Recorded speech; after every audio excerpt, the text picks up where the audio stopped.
Primer agafem la fona i col·loquem l'objecte que volem llançar.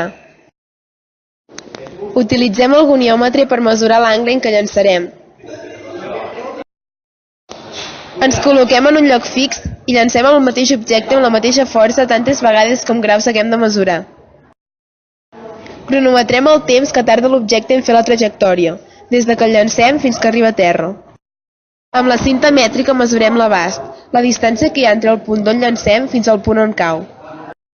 Finalment apuntem les dades.